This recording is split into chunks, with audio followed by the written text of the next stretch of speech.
الحمد لله وكفى وسلام على عباده الذين اصطفى أما بعد فأعوذ بالله من الشيطان الرجيم بسم الله الرحمن الرحيم وما جعلنا لبشر من قبلك الخلد أفإن مت فهم الخالدون سبحان ربك رب العزة عما يصفون وسلام على المرسلين والحمد لله رب العالمين اللهم صل على سيدنا ومولانا محمد وعلى آل سيدنا ومولانا محمد وبارك وسلم اللهم صل على سيدنا ومولانا محمد وعلى آل سيدنا ومولانا محمد وبارك وسلم اللهم صل على سيدنا ومولانا محمد وعلى آل سيدنا ومولانا محمد وبارك وسلم الحمدللہ اللہ تعالیٰ کی دی ہوئی توفیق سے نبی کریم صلی اللہ علیہ وسلم کی مبارک زندگی کے حالات ترتیب اور تفصیل سے ذکر ہوتے رہے یہاں تک کہ 11 ہجری وہ سال جس سال نبی کریم صلی اللہ علیہ وسلم دنیا سے تشریف لے گئے وہ موقع بھی آ گیا اور نبی علیہ السلام دنیا سے پردہ فرما گئے۔ فوراً بعد کے جو حالات تھے وہ ذکر کرنا بھی انتہائی ضروری ہے۔ خلافت صدیق کے اوپر بات کی جائے تو وہ کافی 2.5 سال کا عرصہ ہے اور اس کی بہت تفصیلات ہیں، تو ہم ابھی اس پہ نہیں جائیں گے، لیکن جو فوری بات کے حالات پیش آئے نبی کریم صلی اللہ علیہ وسلم کے پردہ فرما جانے کے بعد ان کا ذکر اس کے ساتھ کرنا ضروری ہے۔ حضور صلی اللہ علیہ وسلم نے حضرت اسامہ رضی اللہ تعالیٰ عنہ کے لشکر کو زندگی میں روانگی کا حکم دیا، پھر رک گیا آپ کی وفات کی وجہ سے، پھر صدیق اکبر رضی اللہ تعالی عنہ نے اس کو روانہ کیا۔ بڑے بڑے حضرات اکثر اور ایک بڑی تعداد جو جوانوں کی تھی، لڑنے والوں کی تھی، یہ تو حضرت اسامہ رضی اللہ تعالی عنہ کے ساتھ روم کے خلاف لڑنے کے لیے روانہ ہو گئی، اور انہوں نے اردن اور بلقاء کی وادیوں میں ان سے لڑائی کرنا شروع کر دی۔ اس وقت کے حالات ایسے تھے کہ ہر طرف سے مسلمانوں کے لیے پریشانیاں ہی پریشانیاں۔ یہ لشکر روم کی طرف نکل گیا اور پورا ملک عرب یہ مرتد ہونے لگا۔ مکہ، مدینہ اور طائف چند علاقوں کو چھوڑ کر اکثر جگہ ارتداد کی آوازیں آنے لگیں۔ اور تیسرا معاملہ یہ ہوا کہ جھوٹے نبی پیدا ہو گئے، انہوں نے اپنی اپنی دکانیں چمکانا شروع کر دیں۔ یہ لشکر جب روانہ ہوا تو اس وقت اس کی روانگی بے حد خطرناک محسوس ہوتی تھی۔ صحابہ کرام نے رائے بھی دی کہ خطرے کا موقع ہے اور قوت اور طاقت اور جوانوں کی تعداد ہمارے پاس زیادہ ہونی چاہیے مرکز کو کمزور نہ کیا جائے، لیکن جناب صدیق اکبر رضی اللہ تعالی عنہ نے فرمایا کہ حضور صلی اللہ علیہ وسلم نے جس کام کو کرنے کا کہہ دیا یہ تو ہو کے رہے گا۔ خیر، یہ لشکر روانہ ہوا۔ 40 دن تک یہ لشکر مدینہ سے باہر رہا۔ 40 دن بعد واپس جب آیا تو سالماً اور غانماً، صحیح سالم واپس آیا، کامیابی کے ساتھ واپس آیا، اور خوب مال غنیمت کو ساتھ لے کر آیا۔ ایک بہت بڑا فیصلہ تھا صدیق اکبر رضی اللہ تعالیٰ عنہ کا، لشکر کو اس خطرناک حالات میں بھیجنا، اور اللہ تعالیٰ کی مدد ان کے ساتھ ہے۔ قرآن کے اندر آیا ہے ان اللہ معنا، اللہ رب العزت کی مدد جس طرح نبی کریم صلی اللہ علیہ وسلم کے ساتھ قرآن میں ذکر کی گئی، بالکل اسی طرح صدیق اکبر رضی اللہ تعالیٰ عنہ کے ساتھ بھی ذکر کی گئی۔ اس کے نتائج بہت زیادہ مفید ہوئے۔ پورے ملک میں بد امنی اور سرکشی، بغاوت زوروں پر تھی۔ اس وقت یہ لشکر جب نکلا اور اس کی خبر جب پہنچی تو اس کے بہت اچھے اثرات آئے۔ جو جھوٹے نبوت کے دعویٰ کرنے والے تھے وہ اپنے اپنے علاقوں تک محدود رہ گئے، باہر نہیں نکل سکے۔ مسیلمہ کذاب، طلیحہ، سجاح، یہ جھوٹے نبوت کے دعویٰ کرنے والے جو لوگ تھے یہ بھی فکر کرنے لگے کہ مسلمان ابھی ان کے سردار کا انتقال ہوا اور یہ اتنی قوت رکھتے ہیں کہ سلطنت روم سے لڑنے کے لیے روانہ ہو گئے۔ گویا کہ صحابہ کرام نے ان میں سے کسی چیز کے اثر کو نہ لیا اور اللہ رب العزت کے پیغام کو پہنچانے کے لیے فکر کی، اور مسلمانوں نے باقاعدہ ایک یہ میسج دے دیا کہ ہمیں تمہاری کوئی پرواہ نہیں، تم جو بھی تیاریاں کر سکتے ہو کرو، ہم تیار ہیں۔ اچھا، یہ لشکر جب روانہ ہوا تو وہاں لڑائی بھی ہوئی، اور اس کے بعد جب کامیابی کے ساتھ واپس آیا، اس کامیابی کے ساتھ واپس آنے کی جو خبر تھی جنگل کی آگ کی طرح پورے عرب میں پھیل گئی، اور اس نے مسلمانوں کی ایک ہیبت لوگوں کے دلوں میں ڈال دی۔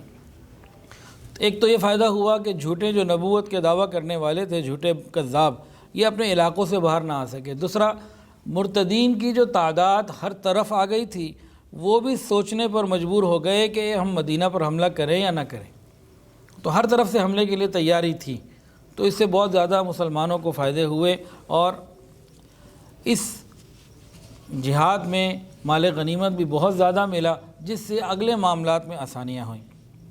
تو بہرحال اسامہ رضی اللہ تعالیٰ عنہ 40 دن بعد مدینہ واپس آئے، لیکن جو درمیان کے جو اوقات تھے یہ مدینہ والوں پہ کیسے گزرے، کبھی غور کریں۔ یہ ایک ہنگامی پوزیشن تھی، ایمرجنسی کے حالات تھے، بڑی تعداد میں فوجی قوت تو روانہ ہو گئی، پیچھے نوجوان رہ گئے تھوڑے، اور چاروں طرف سے پورے عرب کے لوگ تیاریاں کر رہے تھے مدینہ پر حملہ کرنے کی۔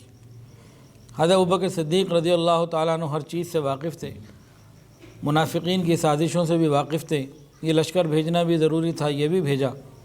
صدیق اکبر رضی اللہ تعالیٰ عنہ نے اس کے بعد کیا کہ جب یہ لشکر چلا گیا تو جو مدینہ طیبہ میں تھوڑے بہت لوگ تھے جو لڑ سکتے تھے، ان سب کو الرٹ کروا دیا، ریڈ الرٹ، کہا کہ بھئی آپ لوگ تیاری رکھو، بیٹا یہ نہ کریں کہ آپ لوگ تیاری رکھیں اور ہر وقت تیار رہیں، چوکس رہیں، ہر وقت جو ہے نا مستعد رہیں، کسی بھی حال میں کچھ بھی ہو سکتا ہے۔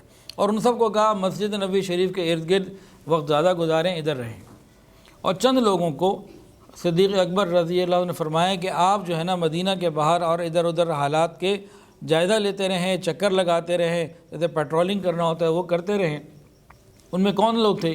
حضرت علی رضی اللہ تعالیٰ عنہ، حضرت زبیر رضی اللہ تعالیٰ عنہ، حضرت طلحہ رضی اللہ تعالیٰ عنہ، حضرت عبداللہ ابن مسعود رضی اللہ تعالیٰ عنہ۔ اس طرح کے حضرات کو کہا کہ آپ جو ہے نا ادھر ادھر چکر لگاتے رہیں، دیکھتے رہیں، اگر کہیں کوئی خطرے کی خبر ملے تو فوراً اطلاع کریں۔ اب یہ اسی طرح دن راتیں گزر رہی ہیں، دن بھی گزر رہے ہیں اور راتیں بھی گزر رہی ہیں۔ اتنے میں ایک معاملہ یہ پیش آیا کہ مقام ابرق میں قبیلہ عبس اور مقام ذی القصہ میں قبیلہ ذبیان کا خوب جماؤ تھا۔ انہوں نے مزید بنو کنانہ وغیرہ کو اور ساتھ ملایا اور مدینہ طیبہ پر حملہ کرنے کے لیے روانہ ہو گئے۔ جب یہ مدینہ کے باہر پہنچے تو یہ لوگ جو چکر لگانے والے تھے ان کو پتہ لگا، ان چند لوگوں نے اس لشکر کو وہاں روکا اور کسی طریقے سے اطلاع حضرت ابوبکر صدیق رضی اللہ عنہ کو کروائی۔ صدیق اکبر رضی اللہ عنہ کو جیسے ہی اطلاع ملی، ایک لمحہ ضائع کیے بغیر خود نکلے اور اپنے ساتھیوں کو بھی لے کے نکلے اور جا کے لڑائی ہوئی، اور لڑائی میں مسلمانوں کو فتح ہوئی اور یہ مرتدین کو شکست ہوئی، اور صدیق اکبر رضی اللہ تعالیٰ ان کا مقابلہ کر کے پیچھے بھی کافی دور تک گئے۔ خیر یہ معاملہ حل ہوا اور صدیق اکبر رضی اللہ عنہ واپس آ گئے۔ ابھی واپس آئے تھے تو مرتدین کا ایک اور قافلہ کہیں اور سے لشکر آ نکلا اور اس نے پھر حملہ کر دیا، اور وہاں پہ پھر لڑائی کا سلسلہ شروع ہوا۔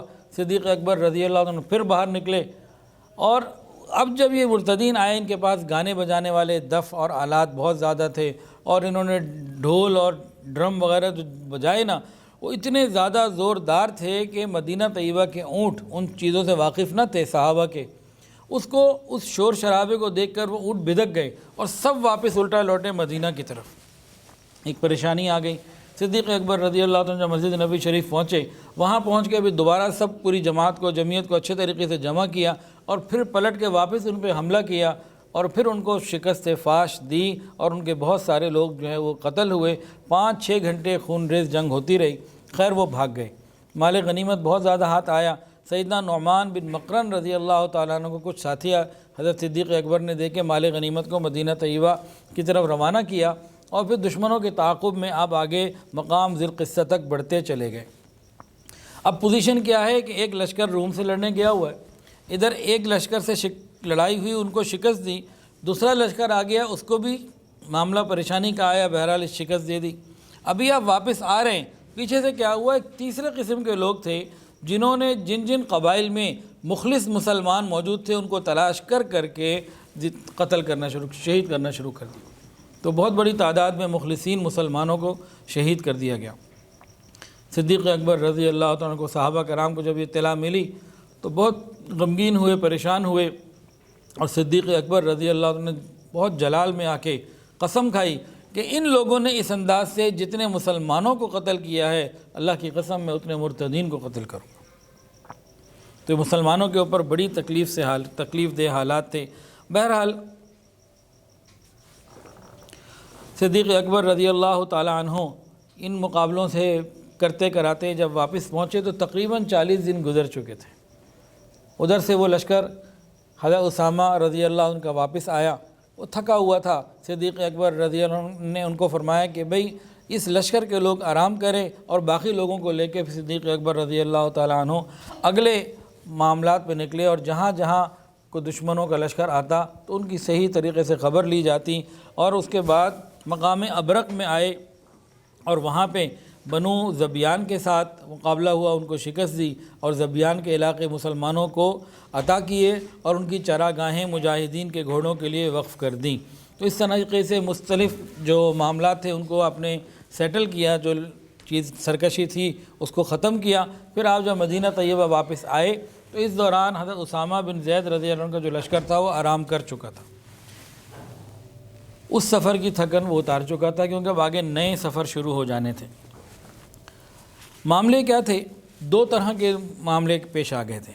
ایک معاملہ یہ پیش آیا تھا کہ نجد میں، یمن میں، مختلف علاقوں میں جھوٹے نبی پیدا ہو گئے اور انہوں نے نبوت کا دعویٰ کر دیا، اور بہت سارے لوگ ان کے اوپر ایمان بھی لانے لگے۔ ایمان کیوں لانے لگے؟ اس کی وجہ کہ ان لوگوں نے بہت ساری جگہ چھوٹ بھی دی تھی۔ زنا کوئی بات نہیں، کر لو، نمازیں 5 نہیں پڑھنی، کم پڑھنی، اچھا بھائی جس پہ راضی ہو، ہماری نبوت قبول کرو بھی، تم جتنا کہتے ہو ہم مان لیتے ہیں، ہمیں کیا مسئلہ ہے، زکوٰۃ نہیں دینی، چلو کوئی بات نہیں، اور کیا چاہیے، میوزک سننا ہے، اچھا بھائی چلو اس کی بھی اجازت، کیا چاہتے ہو آ جاؤ بس۔ اس طریقے سے ان لوگوں نے اپنے ساتھ کافی لوگوں کو جمع کر لیا۔ ایک تو یہ جھوٹے نبیوں کا سلسلہ تھا۔ دوسرا معاملہ تھا وہ قبائل جو پورے عرب میں تھے، وہ زکوٰۃ کا انکار کر بیٹھے اکثر و بیشتر، ان کو کہا جاتا ہے مانعین زکوٰۃ، زکوٰۃ کا انکار کر گئے یہ، اور بعض کسی اور چیز کا بھی انکار کر گئے۔ تو صحابہ کرام کے اندر پھر دو رائے موجود ہوئیں۔ تو بہت سے صحابہ کرام نے صدیق اکبر رضی اللہ عنہ سے یوں کہا کہ ان کا اور ان کا فرق رکھیے، جو جھوٹی نبوت کا دعویٰ کرنے والے ہیں وہ تو کسی قسم کی رعایت کے مستحق ہی نہیں، ان کے لیے تو سوائے قتل کے اور کوئی بات نہیں، آپ حملہ کیجئے اور آگے بڑھیے، سب کچھ ٹھیک ہے۔ ان کے لیے کسی قسم کی کوئی گنجائش کسی صحابی کے دل میں بھی رتی برابر بھی نہیں تھی۔ دیکھیے جو دوسرے تھے نا، یہ نماز تو پڑھ لیتے تھے۔ اچھا بعض لوگ یہ سمجھتے ہیں کہ ارتداد سے کو خدا نہ خواستہ یہ کافر اس طرح کے ہو گئے کہ دوبارہ بت پرستی شروع کر دی، مشرک ہو گئے، اللہ ہی کو چھوڑ بیٹھے، نماز قرآن کو چھوڑ بیٹھے۔ نہیں، وہ یہ چیز نہیں تھی۔ اسلام کو وہ مانتے تھے، ان کے زعم میں نماز وہ پڑھتے تھے، قرآن وہ پڑھتے تھے، انکار کس چیز کا کر بیٹھ گئے کہ زکوٰۃ نہیں دیں گے۔ بھئی زکوٰۃ کیوں نہیں دیں گے؟ ان کو بوجھ لگتا رہا۔ ابھی نئے نئے مسلمان ہوئے تھے، کہتے ہیں ہم اپنی آزادانہ مرضی سے جس کو جو چاہے دیں، نہ چاہے نہ دیں۔ تو اس کے اوپر جب ان کی طبیعت آئی اور یہ جھوٹے نبی بھی آئے تو انہوں نے آپس میں بات چیت کی، تو انہوں نے اپنی نبوتیں چمکانی تھیں جھوٹے نبیوں نے، کبھی ٹھیک ہے آ جاؤ، جو تم ریلیکسیشن مانگتے ہو سب کچھ دے دیں گے۔ تو اس طریقے سے ان کی بھی دکانیں چمکیں، اور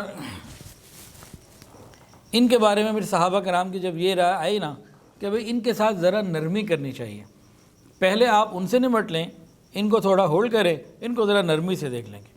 حضرت ابوبکر صدیق رضی اللہ عنہ نے فرمایا کہ اللہ کے دین مٹ رہا اور ابوبکر زندہ رہے، اللہ کے دین پہ کوئی بات آئے اور ابوبکر زندہ رہے، یہ نہیں ہو سکتا۔ فرمایا کہ جو ایک اونٹ یا رسی بھی دیتا تھا اور آج اس کے اوپر زکوٰۃ دینا واجب ہے، وہ اگر نہیں دے گا تو ابوبکر کا قتال کا اعلان ہے۔ ان لوگوں کے ساتھ بھی اسی طرح جہاد کیا جائے گا جیسے ختم نبوت کے منکرین کا کیا جا رہا ہے، کہ یہ بھی دین کی ایک بات کا، ایک فرض کا انکار کرنے والے ہیں۔ تو صدیق اکبر رضی اللہ عنہ نے قسم کھائی کہ اگر یہ زکوٰۃ میں ایک رسی بھی دیتے تھے وہ بھی نہ دی، تب بھی ان کے ساتھ جہاد کیا جائے گا، اور ان کے ساتھ معاملہ ایسا ہی کیا جائے گا۔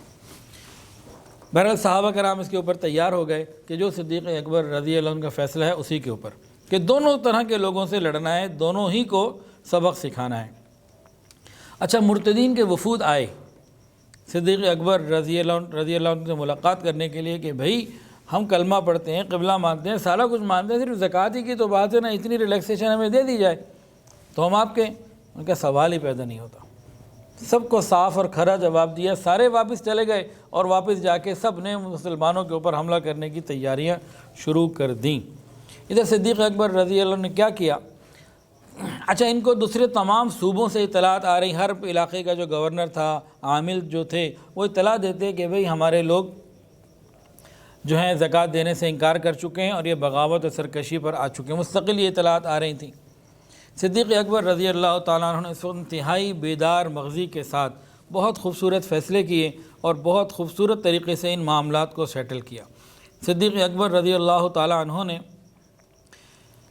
مدینہ طیبہ واپس آنے کے بعد جو اپنے عاملین تھے، گورنرز، ان کو ہدایات دیں کہ تم ایسے ایسے کرو، ان کو تفصیلات دیں، اور ایک فرمان یا ایک منشور یا ایک دستور لکھ کے روانہ کیا قاصدین کے ہمراہ کہ جہاں جہاں لوگ موجود ہوں، مسلمان ہوں یا مرتد ہوں، ماننے والے ہوں یا نہ ماننے والے ہوں، دوست ہوں یا دشمن، ہر مجمع میں ہر جگہ اس اعلان کو پڑھ کے سنایا جائے۔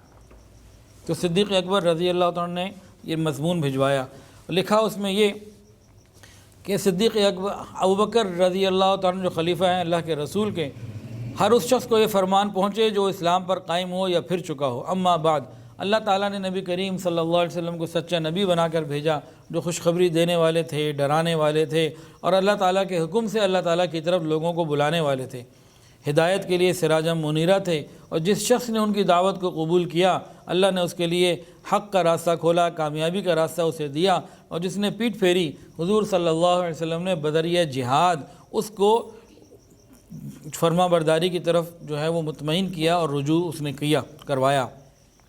حضور صلی اللہ علیہ وسلم نے اللہ تعالیٰ کے احکامات کو نافذ کیا، مسلمانوں کو نصیحت کی اور اللہ کے دین کی تبلیغ کی۔ جب آپ اپنے پورے کام کو مکمل طریقے سے انجام دے چکے، پھر اللہ رب العزت نے آپ کو اپنے پاس واپس بلا لیا۔ پھر آپ نے آیات اس میں لکھی، اِنَّکَ مَیِّتٌ وَإِنَّهُم مَیِّتُونَ، کہ بھئی موت آپ کو بھی آنی ہے اور سبھی کو آنی ہے۔ وَمَا جَعَلْنَا لِبَشَرٍ مِّن قَبْلِكَ الْخُلْدَ أَفَإِن مِّتَّ فَهُمُ الْخَالِدُونَ، تم سے پہلے کسی آدمی کی زندگی ہمیشہ نہیں تھی، اور اگر آپ مر جائیں گے تو کیا وہ ہمیشہ رہیں گے؟ یعنی موت سب کو آنی ہے۔ وما محمد الا رسول قد خلت من قبلہ الرسل۔ ان آیات کو لکھنے کے بعد انہوں نے کہا کہ دیکھو، جو حضور کی اطاعت کرتا، جو حضور کی عبادت کرتا تھا، جان لو کہ حضور کا تو انتقال ہو چکا، لیکن جو اللہ کی عبادت کرتا تھا وہ حی اللہ قیوم ہے، اسے نہ نیند آتی ہے نہ اونگ آتی ہے، وہ آج بھی اسی طریقے سے قائم ہے اور اپنی جماعت کے ذریعے دشمنوں سے بدلہ لینے والا ہے۔ میں ابوبکر تم کو اللہ تعالیٰ سے ڈرنے، حضور صلی اللہ علیہ وسلم کے لائے ہوئے دین پر عمل کرنے کی اور ہدایت دیتا ہوں، اور تم اس کو واپس اختیار کرو۔ اور جس کو اللہ تعالیٰ نے ہدایت ہی نہ کی وہ گمراہ ہوا، جس کو اللہ نے عافیت نہ دی وہ مصیبت میں مبتلا ہوا، جس کی اللہ تعالیٰ نے مدد نہ کی وہ تنہا اور بے یار و مددگار ہے۔ اور فرمایا انسان جب تک اسلام کا انکار کرتا رہے اس کا کوئی عمل قبول ہو ہی نہیں سکتا۔ اور لکھوایا آگے پیغام بھجوایا کہ مجھے معلوم ہوا ہے کہ تم میں سے کچھ لوگوں نے اسلام کو چھوڑ دیا ہے اور اس کی تعلیمات سے منہ موڑ کر جہالت اور شیطان کی امامت کی طرف آ گئے ہو۔ شیطان تو وہ ہے کہ جس کے بارے میں قرآن کے اندر آتا ہے ان الشیطان لکم عدو فاتخذوہ عدوا، کہ بے شک شیطان تمہارا دشمن ہے، تم بھی اسے دشمن بنا کے رکھو۔ یہ شیطان اور اس کی ذریت یعنی اس کی اولاد یہ تو تمہیں جہنم کی طرف لے جانے والی ہے۔ اور تم لوگ واپس آؤ، مہاجرین و انصار کے لشکر تمہاری طرف آ رہے ہیں، میں نے ان کو حکم دیا ہے کہ اسلام کی پہلے پیار سے محبت سے انہیں دعوت دو، اس کے بغیر کسی کے خلاف تلوار نہ اٹھانا۔ اور میں نے حکم دیا کہ جو لوگ اسلام کا اقرار کریں، برائیوں سے باز رہیں اور نیک کاموں میں انکار نہ کریں، نیک کاموں سے انکار نہ کریں، ان کی مدد کی جائے، اور جو اسلام کا انکار کرے اس کا مقابلہ کیا جائے، ان کی کوئی عزت اور قدر و منزلت نہ کی جائے، اور اسلام کے سوا کسی اور چیز کو قبول نہ کیا جائے۔ بس جو شخص ایمان لائے گا اس کے لیے بہتری ہے، ورنہ اللہ تعالیٰ اس کو عاجز نہیں کر سکتا، اس کو ورنہ وہ شخص اللہ تعالیٰ کو عاجز نہیں کر سکتا۔ میں نے اپنے قاصد کو یہ حکم دیا ہے کہ میرے اعلان کو ہر ایک مجمع کے اندر سنایا جائے۔ اور پھر اس کے اندر انہوں نے ایک بات اور بھی لکھوائی کہ دیکھو میرے لشکر جہاں جہاں پہنچیں گے یہ لوگ وہاں جا کے پہلے اذانیں دیں گے، تم بھی اذانیں دے کر ان کا استقبال کرنا۔ تم جب اذانیں دو گے اس کا عین مطلب یہ ہوگا کہ تم بھی مسلمان ہو، اقرار کرنے والے ہو۔ اور اگر تم نے اذان کا جواب اذان سے نہ دیا اور تم نے اذان سن کے جو ہے جواب میں اذان نہ دی، پھر تم سے باز پرس کی جائے گی، پوچھ گچھ ہوگی، اور اس کے بعد اگر کوئی معاملہ حل نہ ہوا پھر ہمارا اور تمہارا فیصلہ تلوار کرے گی۔ یہ فرامین آپ نے لکھوائے اور اس کو پورے ملک عرب میں جگہ جگہ ان کو نشر کروا دیا۔ ہر ایک کو ایک واضح میسیج مل گیا کہ اسلام کے ساتھ بغاوت اور سرکشی اس کی حضور پاک صلی اللہ علیہ وسلم کے خلیفہ صدیق اکبر رضی اللہ عنہ کے دربار میں کوئی قیمت نہیں، کوئی قدر و منزلت نہیں۔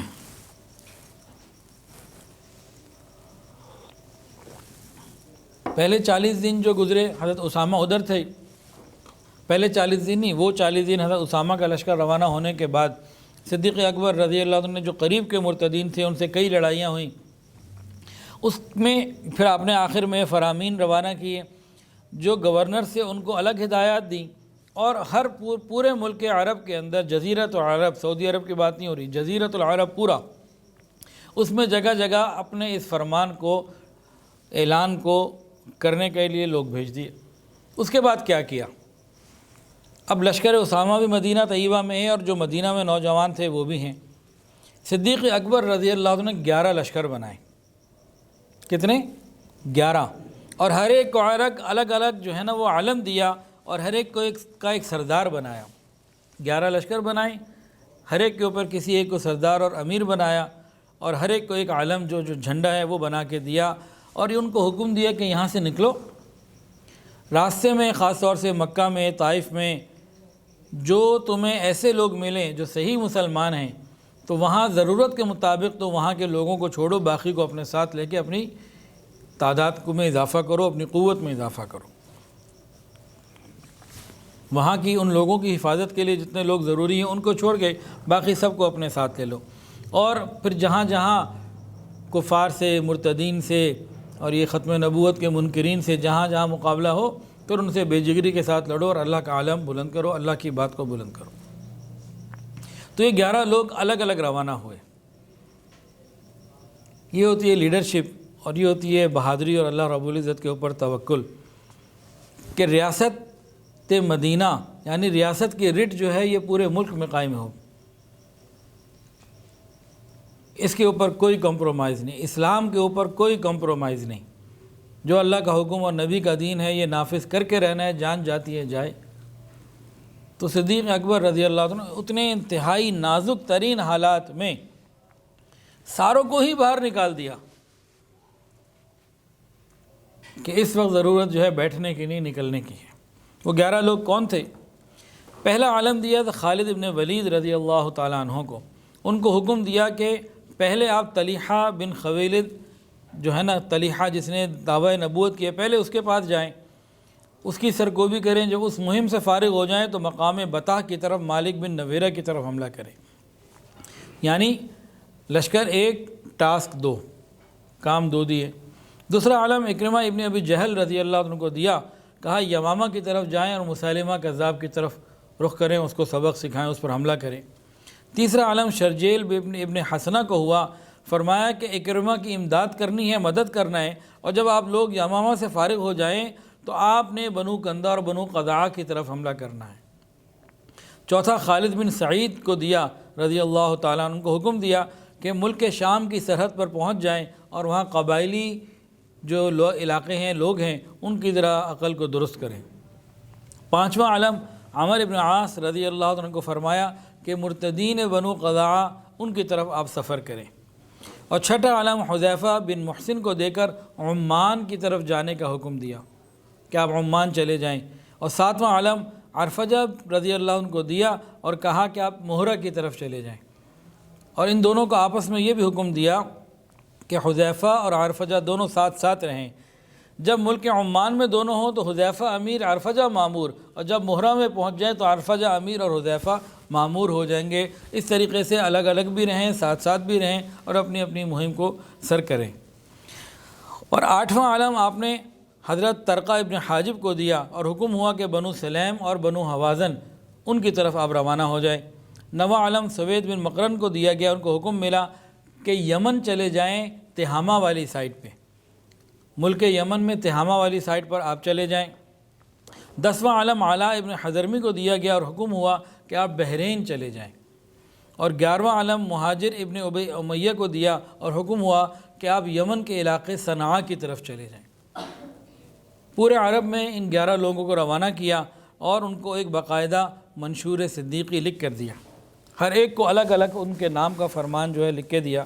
اس میں یہ باتیں تھیں، اس میں لکھا یہ عہد نامہ ہے صدیق اکبر رضی اللہ تعالیٰ کی طرف سے جو لشکر اسلام کو دیا گیا، اور اس لشکر کو مرتدین سے لڑنے کے لیے روانہ کیا جا رہا ہے۔ اس سردار سے اب یہ جو باتیں ہیں نا، یہ باقاعدہ کسی بھی حکومت کو، اسلامی حکومت کو باقی رکھنے کے لیے بڑی ضروری ہیں، ان میں اصول ملتے ہیں۔ کہا کہ ہم نے اپنے اس سردار سے اقرار لیا ہے کہ وہ اللہ تعالیٰ سے ظاہراً اور باطناً تمام کاموں میں ڈرتا رہے گا، یعنی اقتدار کس کو دیں جو ظاہری اور باطنی طور پر اللہ سے ڈرنے والا ہو۔ ہم نے اس کو حکم دیا کہ خدا تعالیٰ کی راہ میں مرتدین سے لڑے، مگر پہلے ان پر اتمام حجت کر لے، ان کو اسلام کی دعوت دے، اگر وہ قبول کر لیں تو لڑائی نہ کرے، قبول نہ کرے تو حملہ کرے، یہاں تک کہ وہ مسلمان ہو جائیں۔ ہاں، اور اگر وہ مسلمان ہو جائیں تو پھر ان کو ان کے فرائض اور حقوق سے آگاہ کیا جائے، جو ان پر فرض ہے وہ ان سے لیا جائے، جو ان کے حقوق ہیں وہ دیے جائیں، اس میں کسی قسم کی رعایت نہ کی جائے۔ جس نے اللہ تعالیٰ کے احکام کا انکار کیا، احکام خداوندی کا انکار کیا، اس سے لڑائی کی جائے گی، اور جس نے دعوت کو قبول کیا اسے بے گناہ سمجھا جائے گا۔ اور جو شخص اقرار باللسان کے بعد دل میں کچھ رکھتا ہے وہ پھر اس کا معاملہ اللہ تعالیٰ کے پاس ہے، اللہ اس کا حساب لے گا۔ اور جو لوگ منکر ہو کر لڑائی تک آئیں گے، خدا تعالیٰ ان پر مسلمانوں کو غلبہ عطا کرے گا، یعنی مسلمان غالب رہیں گے۔ جو مال غنیمت ملے گا وہ خمس واپس مدینہ بھیجا جائے گا، اور باقی جو ہے وہ ان میں تقسیم کر دیا جائے گا۔ اور یہ بھی لکھا کہ ہم نے یہ بھی ہدایت کر دی ہے کہ لشکر کا سردار اپنے ساتھیوں کو جلد بازی اور فساد سے منع کرے گا۔ اور یہ ایک اور اہم بات یہ دی کہ کسی غیر کو اپنے لشکر میں وہ داخل نہیں کرے گا، یہاں تک کہ بہت اچھے طریقے سے چھان پھٹک نہ ہو جائے، تاکہ دشمن کا کوئی بندہ، کوئی جاسوس، کوئی غلط آدمی مسلمان فوج میں داخل نہ ہو۔ یہاں سے کیا اصول ملا کہ حساس اداروں میں حب الوطن اور محب وطن لوگ اور اسلام سے محبت کرنے والے لوگ ہی داخل کیے جا سکتے ہیں۔ اور یہ بھی ہدایت کی ہے کہ مسلمانوں سے نیک سلوک کریں، روانگی میں، قیام میں لوگوں کے ساتھ نرمی کریں، یعنی سفر میں نرمی کریں، ان پر رحم کریں، اٹھنے بیٹھنے میں، گفتگو میں ایک دوسرے کے ساتھ رعایت کی جائے اور نرمی اور محبت کا معاملہ کیا جائے۔ یہ تمام سردار جمادی الاخری 11 ہجری میں یا اس کے فوراً بعد پورے عرب کے اندر روانہ ہو گئے۔ جو سب سے پہلا علم تھا جناب خالد بن ولید رضی اللہ عنہ کو دیا گیا تھا، وہ گئے تھے طلیحہ اسدی کی طرف۔ یہ کاہن تھا، پھر مسلمان ہو گیا، اور حضور پاک صلی اللہ علیہ وسلم کے بالکل آخری زمانے میں حیات کے اندر ہی اس نے اپنی نبوت کا دعویٰ کر ڈالا، جھوٹی نبوت کا، اور بہت سارے قبائل اس کے ساتھ آ گئے، جن میں سے بنی اسرائیل کے بھی 22 قبائل تھے، وہ بھی اس میں داخل ہو گئے۔ حضور پاک صلی اللہ علیہ وسلم نے ان کی سرکوبی کے لیے حضرت ضرار ابن ارزو رضی اللہ عنہ کو روانہ کیا، لیکن وہ جب روانہ ہوئے بھی مہم میں تھے، ان کو اطلاع آ گئی کہ نبی کریم صلی اللہ علیہ وسلم کا انتقال ہو گیا، تو وہ اپنے کام کو چھوڑ کر واپس آ گئے نبی علیہ السلام کی اس خبر کو سننے کے بعد۔ خیر، اس کو موقع مل گیا طلیحہ کو، اور اس نے پھر اپنی جمعیت کو بڑھانے میں اور اپنے قدم کو جمانے میں کوششیں تیز کر دیں، اور جتنے بھی لوگ، جب لوگوں کو اطلاع ملی کہ حضور انتقال کر گئے، ارتداد کی طرف بڑھیں، تو ان میں سے بھی بہت سارے لوگ، مختلف قبائل جو ہیں وہ طلیحہ کی طرف شامل ہو گئے۔ اور صدیق اکبر رضی اللہ عنہ نے جو مدینہ کے قریب کئی لڑائیاں لڑی، وہاں سے جو لوگ بھاگے وہ بھی طلیحہ کے پاس آ گئے، اور طلیحہ نے نجد کے مشہور چشمہ بزاخہ کے پاس اپنے پورے لشکر کو جمع کیا، اور ایک بہت بڑے قبائل کا ایک عظیم اجتماع اس کے پاس جمع ہو گیا۔ صدیق اکبر رضی اللہ تعالیٰ نے جب ان 11 سرداروں کو روانہ کیا تھا، تو خالد بن ولید رضی اللہ عنہ نے اس طرف آنا تھا۔ ان میں مختلف قبائل آ گئے تھے، بنو غطفان، حوازن، بنو اسد، بنو عامر اور طے۔ قبیلہ طے کون سا تھا؟ حاتم طائی کا قبیلہ۔ حاتم طائی کے بیٹے عدی بن حاتم رضی اللہ عنہ سچے مسلمان تھے، وہ حضرت خالد بن ولید رضی اللہ عنہ سے آ کے ملاقات کی، حال احوال دریافت کیے اور انہوں نے بتایا کہ اس طرح سے ہمیں حکم ہے اور اس طریقے سے سب کچھ ہوگا۔ انہوں نے کہا اچھا اپنے قبیلے میں جا کر میں محنت کرتا ہوں، انہیں سمجھاتا ہوں، خدا کرے وہ مان جائیں۔ حضرت خالد بن ولید نے کہا ٹھیک ہے جائیں، کریں، اچھی بات ہے، ہم لڑنے تو نہیں آئے، ہم تو یہ چاہتے ہیں کہ بھئی امن کے ساتھ جو ہے وہ دین پر چلتے رہیں، اللہ اللہ خیر صلی اللہ۔ حاتم ابن عدی رضی اللہ تعالیٰ عنہ یہ اپنے قبیلے کے لوگوں میں آئے، ان کو خوب سمجھایا کہ خدا کے بندو، سچے نبی کو چھوڑ کر جھوٹے نبی کی طرف جا رہے ہو، اپنی دنیا بھی برباد کرو گے اور آخرت بھی برباد کرو گے۔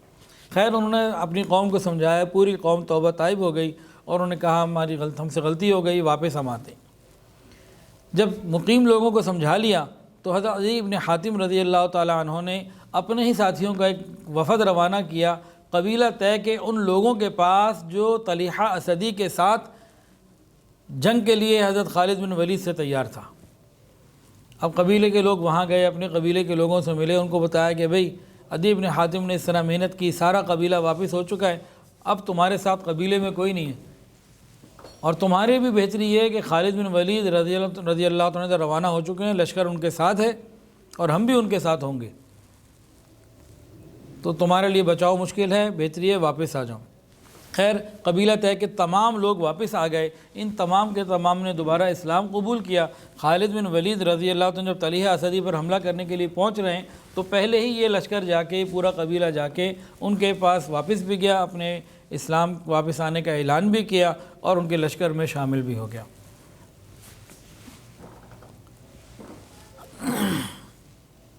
حضرت خالد بن ولید رضی اللہ عنہ بداخہ پہنچے اور میدان میں جب لڑائی شروع ہونے لگی تو جنگ شروع ہونے سے بالکل پہلے، جو عام ہوتا ہے نا بالکل لڑائی گھمسان کی شروع ہو جاتی، اس سے پہلے دو بہادر ایسے تھے جو ختم نبوت پہ قربان ہو گئے، حضرت عکاشہ ابن محسن رضی اللہ تعالیٰ عنہ، ثابت بن اقرم رضی اللہ تعالیٰ عنہ۔ ان دونوں کی شہادت کے بعد حضرت خالد بن ولید رضی اللہ تعالیٰ عنہ نے ثابت بن قیس اور عدی بن حاتم کو سردار بنائے اور لڑائی شروع کر دی۔ اب جب لڑائی شروع ہو گئی تو دونوں طرف سے گرما گرمی تھی اور مسلمانوں کو یقین تھا کہ یہ جھوٹا نبی ہے اور اس کے ساتھی بھی سارے جھوٹے مرتد ہیں، ان کو تو ہمیں ختم کرنا ہے۔ اب لڑائی شروع ہو گئی، جب لڑائی شروع ہو گئی تو طلیحہ اسدی نے ایک عجیب روپ ڈھالا، وہ ایک چادر اوڑھ کے کہیں بیٹھ گیا، ایسے بیٹھ گیا کہ جیسے لوگوں کو اطلاع دے رہا ہو کہ وحی نازل ہونے والی ہے۔ اس کو پتہ تھا کہ نبی علیہ الصلوۃ والسلام پہ جب وحی نازل ہوتی تھی تو کمبل یا چادر وغیرہ ڈال دی جاتی تھی اکثر اوقات، تو وہ بھی چادر اوڑھ کے بیٹھ گیا ایسی شکل بنا کے کہ بس ابھی جبرائیل آئے اور ابھی آئے۔ اب جبرائیل نے تو نہ آنا تھا نہ آئے، تو لڑائی ادھر شروع ہو گئی۔ آہستہ آہستہ مسلمانوں کا ہاتھ بھاری ہونے لگا، غلبہ ہونے لگا، تو اسی کا ایک سردار تھا عیینہ بن حصن، یہ طلیحہ کے پاس آیا، کہنے لگا بھئی کوئی وحی نازل ہوئی ابھی تک؟ انہوں نے کہا نہیں ہوئی۔ پھر واپس جا کے پھر لڑنے لگا مسلمانوں سے۔ تھوڑی دیر بعد مسلمان اور غالب آنے لگے، مرتدین کے پاؤں ذرا ہٹنے لگے۔ یہ پھر آیا کہ ہاں ابھی بھی کوئی وحی نازل ہوئی؟ انہوں نے کہا نہیں ابھی تک تو نہیں ہوئی۔ یہ پھر لڑنے چلا گیا۔ اب تو جناب مرتدین کے پاؤں اکھڑ رہے تھے، شکست نظر آ رہی تھی، مسلمان غالب ہوتے چلے جا رہے تھے۔ تیسری مرتبہ آیا اور طلیحہ کو پوچھا ہاں میں کوئی وحی نازل ہوئی ہے؟ اس نے کہا ہاں جبرائیل میرے پاس آئے تھے اور کہا ہے تیرے لیے وہی ہوگا جو تیری قسمت میں لکھا ہے، تیرے لیے وہی ہوگا جو تیری قسمت میں لکھا ہے۔ اب یہ عیینہ بن حسن کو بڑا غصہ آیا، اس نے کہا لوگوں میں تو واپس جا رہا ہوں، یہ تو جھوٹا بکواس یہ کو بات کر رہا ہے، یہ تو جھوٹا آدمی ہے، میں جا رہا ہوں اس کو چھوڑ کے۔ جیسے ہی ایک سردار نے یہ بات کہی، ادھر پاؤں تو ویسے ہی اکھڑ رہے تھے، مسلمان غالب ہو رہے تھے، سارے کے سارے یک لخت میدان چھوڑ کے بھاگ گئے۔ تو بہت سارے قتل ہوئے، بہت سارے فرار ہو گئے، اور اس میں سے کچھ ایسے بھی تھے کافی جنہوں نے اسلام دوبارہ سے قبول کر لیا، اور کچھ گرفتار بھی ہوئے۔ تو مقتول بھی ہوئے، مفرور بھی ہوئے، گرفتار بھی ہوئے، اور کچھ لوگ مسلمان بھی ہوئے۔ اب یہ طلیحہ جب شکست ہو گئی، سارے اپنے ساتھی بھاگ گئے، اس کے پاس ایک گھوڑا تھا، گھوڑے پہ بیٹھا اپنی بیوی کو بٹھایا اور گھوڑے کو ملک شام کی طرف دوڑایا اور وہاں قبیلہ قضاع میں جا کے مقیم ہو گیا۔ وہاں رہنے لگا۔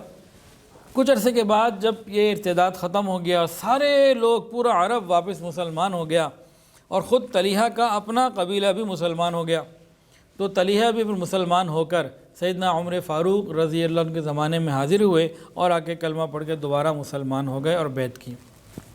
اچھا، تو عیینہ بن حسن جو تھا نا، عیینہ بن حسن، حا صاد اور نون، عیینہ بن حسن، یہ لڑائی میں گرفتار ہوا۔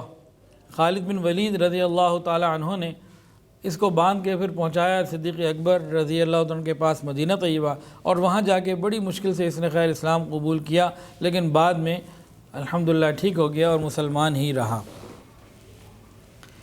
اچھا، مقام بداخہ پر یہ جو طلحہ کا لشکر تھا نا، جب یہ شکست کھا کے بھاگا نا، تو آگے جا کے پھر بنو غطفان، سلیم اور حوازن وغیرہ کے لوگ ایک جگہ جمع تھے، یہ ان کے ساتھ جا کے مل گئے اور وہاں جا کے ایک مقام حواب، وہاں سارے جمع ہو گئے۔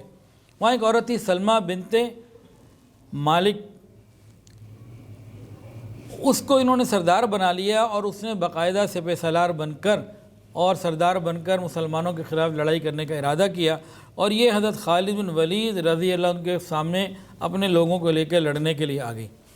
خالد بن ولید رضی اللہ عنہ نے حملہ کیا اور بڑا سخت مقابلہ ہوا، اور سلمہ کے اونٹ کی حفاظت کے لیے 100 مرتد جو ہے انہوں نے اپنی جان دے دی، یعنی جہنم واصل ہوئے جھوٹے، یعنی اسلام کے خلاف لڑتے ہوئے، تو 100 مرتدین قتل ہو گئے۔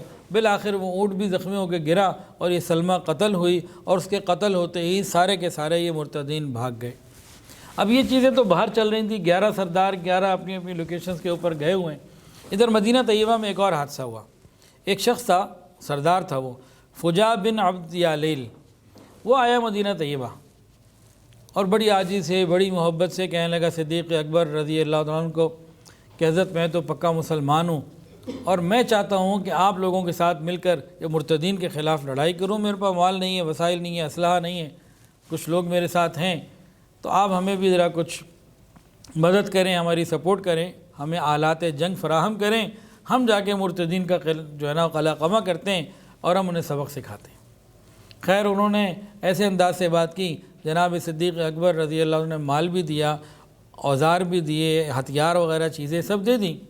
یہ لے کے روانہ ہوا اس عنوان کے تحت کہ میں جا کے مرتدین کو ٹھکانے لگاتا ہوں۔ یہ مدینہ طیبہ سے باہر پہنچا، دیکھا کہ اب کوئی قریب نہیں ہے، سب میں سیف پوزیشن پر آ گیا ہوں، اس نے جا کے اعلان کر دیا کہ میں خود مرتد ہوں، اور پھر مسلمان جو ایک قریب کے علاقے کے تھے وہاں حملہ کرنے کے لیے اس نے تیاری کی کہ بنو سلیم اور حوازن کے جو مسلمان ہیں ان کو چھانٹ کے پھر میں شب خون ماروں گا، انہیں قتل کروں گا۔ اللہ کی شان، صدیق اکبر رضی اللہ عنہ کو یہ اطلاع ملی تو فوری طور پر انہوں نے عبداللہ ابن قیس کو روانہ کیا لشکر دے کے کہ جاؤ ان کا حال ذرا دیکھو یہ کیا کرتے ہیں۔ تو عبداللہ ابن قیس رضی اللہ عنہ فوری طور پر آئے، بہت تیزی کے ساتھ سفر کرتے ہوئے، اور ان دھوکہ باز مرتدین کو راستے میں ہی پکڑ لیا اور اس بندے کو گرفتار کر کے صدیق اکبر رضی اللہ عنہ کے سامنے پیش کیا گیا، اور اس نے پھر وہاں پہ اپنے جرموں کا اقرار بھی کیا اور صدیق اکبر رضی اللہ عنہ اس کو قتل کروا دیا۔ تو یہ معاملات نبی علیہ الصلوۃ والسلام کے پردہ فرما جانے کے فوراً بعد آئے، اور ان کو سنبھالنے میں حضرت صدیق اکبر رضی اللہ تعالیٰ عنہ کے فیصلے، ان کی قوت، ان کی ہمت، ان کا عزم، یہ بہت زیادہ کار فرما رہا۔ بنو تمیم میں چند قبائل تھے، وہاں پر حضور پاک صلی اللہ علیہ وسلم کے پاس کچھ لوگ آئے تھے زندگی میں، اور ان لوگوں نے کلمہ پڑھ لیا تھا، مسلمان ہو گئے تھے، مالک بن نویرہ، وکی بن مالک، صفوان بن صفوان، قیس بن عاصم وغیرہ۔ جب نبی علیہ السلام کے پردہ فرما جانے کی خبر مشہور ہوئی تو قیس بن عاصم مرتد ہو گیا، اور مالک بن نویرہ نے قیس بن عاصم کی بڑی مدد کی، بڑا خوش ہوا، اور صفوان بن صفوان پکے اسلام پر رہے۔ اب قیس اور صفوان میں باقاعدہ جنگ ہو گئی۔ اسی دوران سجا بنت حرس، اس نے نبوت کا دعویٰ کر دیا، یہ عورت تھی، اور اس کے ساتھ مختلف اور قبائل جو ہیں وہ ظاہر شامل ہو گئے، اور سجا کے بعد ہزاروں کی تعداد میں ایک بہت بڑا لشکر جمع ہو گیا، اور اس لشکر کو لے کے مدینہ طیبہ حملہ کرنے کے لیے ارادے سے چلی۔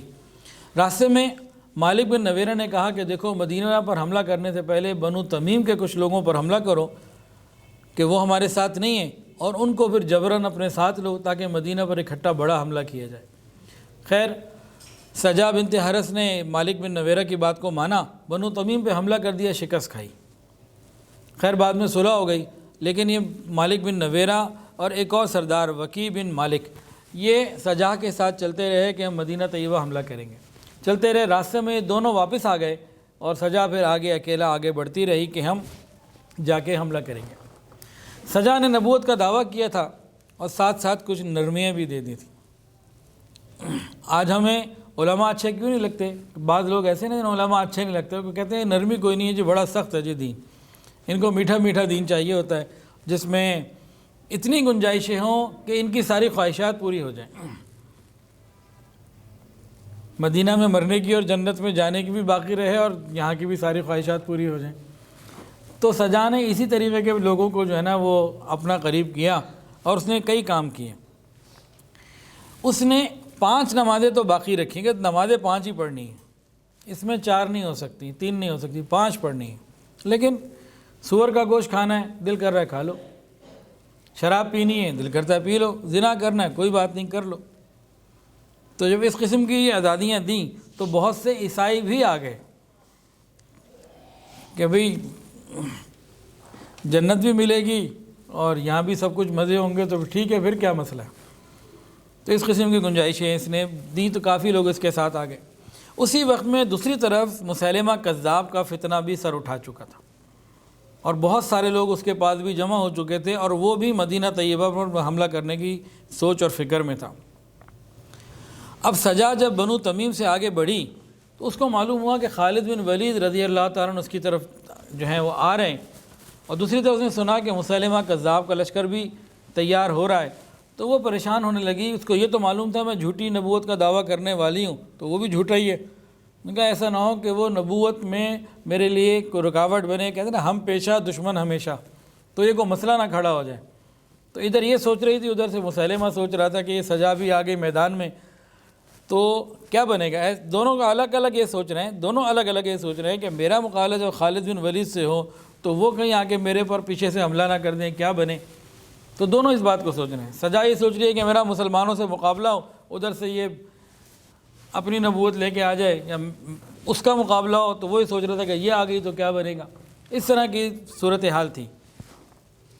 دونوں جھوٹے نبوت کے دعویٰ کرنے والے ایک دوسرے پر اعتماد نہیں، ایک دوسرے کو اپنا دشمن ہی سمجھ رہے تھے، اور مسلمانوں کی کیفیت کیا تھی؟ وہ دونوں کو ہی ایک سمجھ رہے تھے کہ یہ بھی دشمن وہ بھی دشمن۔ خیر مسیلمہ نے اس کشمکش میں نا پھر سجا کو ایک خط لکھا کہ تمہارا ارادہ کیا ہے؟ سجا نے کہا میں مدینہ پر حملہ کرنا چاہتی ہوں اور میں نے سنا ہے کہ آپ بھی نبی ہیں تو میں بھی نبی ہوں، مناسب یہ ہے کہ دونوں نبی مل کر پھر مدینہ پر حملہ کریں۔ مسیلمہ نے فوراً پیغام بھیجا کہ دیکھو حضور صلی اللہ علیہ وسلم کی زندگی میں آدھی زمین میری تھی، آدھی ان کی تھی، اب ان کے بعد ساری میری ہے، تم تنہا آؤ، اپنے لشکر کو لے کے مت آؤ، میرے پاس آؤ، یہاں چند دن رہو، تو پھر ہم آپس میں بات چیت کرتے ہیں، ہم اپنی پیغمبری کو بھی تقسیم کر سکتے ہیں، ہم اپنی زمین کو تمہیں بھی دے سکتے ہیں، بہت کچھ کر سکتے ہیں، تو اپنے لشکر کو چھوڑو، ہمارے پاس یہاں آ کے بیٹھ کے بات کرو، تقسیم پیغمبری اور مدینہ پر حملہ کرنا یہ ہم آپس میں گھر میں بیٹھ کے بات کر لیں گے۔ سجا یہ بات ٹھیک ہے کہ جھوٹی نبوت کا اس نے دعویٰ کیا تھا، لیکن یہ ابھی تک پاک دامن تھی۔ عورت کے پاس پاک دامنی بڑی نعمت ہوتی ہے، اس کی ایک قوت ہوتی ہے، اس کی ایک اعتماد کی نعمت ہوتی ہے، اس کی شخصیت کے اندر ایک عجیب وزن ہوتا ہے کردار کا، تو یہ وزن اس کے اندر تھا، اور اسی وزن کی وجہ سے یہ سارے لوگ اس کو بڑا بھی مانتے تھے، نبی بھی مانتے تھے اپنا، جو اس کے لوگ تھے، اور بہت سارے لوگ اس سے شادی کے خواہش مند تھے لیکن بات نہیں کر سکتے تھے۔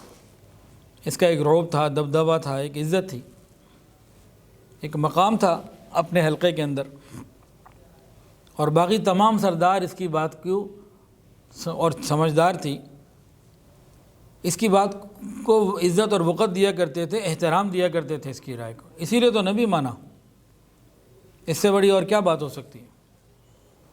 لیکن یہ بے شک ختم نبوت کی منکر، پکی کافرہ، اس میں تو میں یہ بات نہیں کر رہا ہوں، بات میں جو کرنا چاہ رہا ہوں کہ اپنے اس کفر کے باوجود پاک دامن تھی، جس نے اس کو ایک اعتماد دیا ہوا تھا۔ خیر، مسیلمہ کذاب نے، وہ بھی جہاں دیدہ آدمی تھا، بوڑھا تھا، دنیا کو جانتا تھا، عورت کو قابو کیسے کرنا ہے اور کیا کرنا ہے ہر چیز کو سمجھتا تھا۔ اس نے سجا کو اکیلے بلایا، سجا آ گئی، اس کے کہنے میں اکیلے پہنچ گئی۔ اس نے ایک بہت خوبصورت خیمہ مسیلمہ کذاب نے بنوایا اور اس کے اندر شب عروسی میں جو کچھ ہو سکتا تھا نا وہ سارا کچھ اس کو سجایا، خوشبوؤں سے بھی مہکایا اور شراب اور ہر چیز اس کے اندر رکھ دی۔ اور جب وہ آئی تو اس نے بہت ہی آگے بڑھ کر بڑے ہی عزت کے ساتھ اس کا استقبال کیا، اس کو جناب شہزادیوں کی طرح بٹھایا، اور پھر آپس میں بات چیت ہوئی۔ سجا نے پوچھا کوئی آپ کے وحی نازل ہوئی؟ تو اس نے کہا ہاں بھئی کیا نازل ہوئی؟ اس نے انتہائی غلیظ بے حیائی والی گفتگو وحی کا عنوان دے کے سنائی۔ وہ ایسے غلیظ الفاظ ہیں جو بیان کرنا اور پڑھنا بھی ایک درد سری ہے، کوئی با حیا آدمی، کردار والا آدمی اسے پڑھ بھی نہیں سکتا، ہضم ہی نہیں کر سکتا۔ اس نے وحی الہی کہہ کے اس بدبخت نے سنائی۔ سجا نے سن لی، برداشت بھی کر لی۔ جب اس نے دیکھا کہ جب یہاں تک معاملہ اس نے برداشت کر لیا، اس کے بعد پھر یہ لوگ 3 دن تک کمرے سے باہر نہیں نکلے اور اپنی موج مستی میں، عیاشی میں لگے رہے۔ باہر سجا کے ساتھ جو 2-3 لوگ آئے تھے، لشکر تو دور تھا، اور باقی لشکر والے اور یہ مسیلمہ کے لشکر والے یہ سوچ رہے ہیں جی وحی کے اوپر کوئی بات ہو رہی ہے اور جناب پیغمبری کے اوپر باتیں ہو رہی ہیں، مدینہ پہ حملہ کرنے کی تیاریاں ہو رہی ہیں، اور پتہ نہیں کون کون سے سلطنت کے امور اور بڑی بڑھتی چیزیں طے ہو رہی ہیں، انہیں وقت ہی نہیں مل رہا، 3 دن ہو گئے، پتہ نہیں کون کون سی گفت و شنید ہو رہی ہوگی۔ ادھر تو معاملہ ہی کچھ اور تھا۔ 3 دن کے بعد جب یہ عورت اپنی عزت کا جوہر لوٹا چکی، نبوت کا دعویٰ تو ابھی بھی اس کے ساتھ تھا، لیکن اب اس کے قدموں کے اندر وہ قوت نہیں تھی، آنکھوں کے اندر وہ بات نہیں رہی۔ اب جب یہ گئی تو سجا نے اس کو کیا کہا کہ بھئی ہم دونوں ایک دوسرے سے رابطہ کرتے ہیں۔ اس نے اس کے اوپر، سجا نے اس کی پیغمبری کو بھی تسلیم کر لیا۔ اچھا، یہ 3 دن کے بعد واپس آ گئی۔ اب لشکر والوں نے دیکھا جو گئی تھی واپس وہ نہیں آئی، کیونکہ جب گئی تھی پاک دامن تھی، جب واپس آئی تو وہ عزت کو لوٹا چکی تھی، کہ نظریں جھکی ہوئی ہیں اور قدم میں وہ قوت نہیں ہے، کچھ بھی نہیں۔ پوچھا کیا ہوا، طبیعت اور حال کیا ہے؟ انہوں نے کہا جی میں نے اس کی نبوت کو تسلیم کر لیا ہے اور ہم مل کے یہ کریں گے وہ کریں گے، اور میں نے نکاح بھی کر لیا ہے۔ نکاح کر لیا؟ گواہ کون ہے؟ حق مہر کون سا ہے؟ نکاح کس نے پڑھایا؟ اس کے بعد کسی بات کا جواب نہیں تھا۔ یہ فوراً واپس پلٹی اور مسیلمہ کے پاس گئی۔ مسیلمہ دیکھ کے ڈر گیا، پتہ نہیں کیا بات ہے، پھر کیوں واپس لوٹ آئی، پریشان ہوا۔ نے کہا بھی حق مہر کتنا ہے؟ میرے لوگ پوچھتے ہیں حق مہر کتنا ہے تمہارا؟ کہا ٹھیک ہے، تمہاری قوم کو فجر اور عشاء کی نمازیں معاف، یہ تمہارا حق مہر ہے۔ اب وہ اندر تو بات نہیں رہی تھی۔ واپس آ کے جب اس نے اپنی مردہ سی آواز میں، کمزور سی آواز میں کہا کہ حق مہر یہ ہے، تو اس کا پورا لشکر چند باتوں کے بعد اس کو چھوڑ کے چلا گیا، اور یہ پھر وہاں سے روانہ ہوئی اور اپنے قبیلہ بنی تغلب میں ایک جگہ پہنچ کر گمنامی کی زندگی گزارنے لگی۔ حضرت خالد بن ولید رضی اللہ عنہ جب بنو تمیم کی طرف پہنچے تو وہاں کے لوگ جو اسلام پر قائم تھے ان سے تو کوئی بات نہیں کی، بلکہ انہوں نے ایک دوسرے کی مدد کی، لیکن جو مرتد ہو گئے تھے وہ گرفتار بھی کیے گئے اور قتل بھی کیے گئے۔ شناخت کیسے ہوتی تھی کہ یہ ماننے والا ہے یا مرتد ہے؟ وہ اذان کے ذریعے ہوتی تھی۔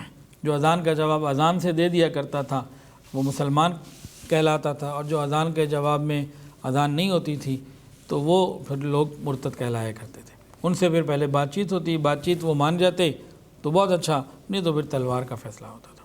تو یہ معاملات پیش آئے صدیق اکبر رضی اللہ عنہ کے ابتدائی چند مہینوں میں کہ پورے ملک عرب کے اندر طرح طرح کے حالات پیدا ہو گئے، اور صدیق اکبر رضی اللہ تعالیٰ عنہ بہت مستقل مزاجی کے ساتھ لگے رہے، اور اللہ تعالیٰ نے قدم قدم پر مدد فرمائی اور مسلمانوں کی جو ریاست مدینہ کی ریٹ تھی اس کو پورے عرب میں قائم کر دیا، جس نے پھر آگے کسریٰ، یہ شاہان فارس یعنی کہ ایران کے بادشاہ اور روم کے بادشاہوں کی طرف، اور ادھر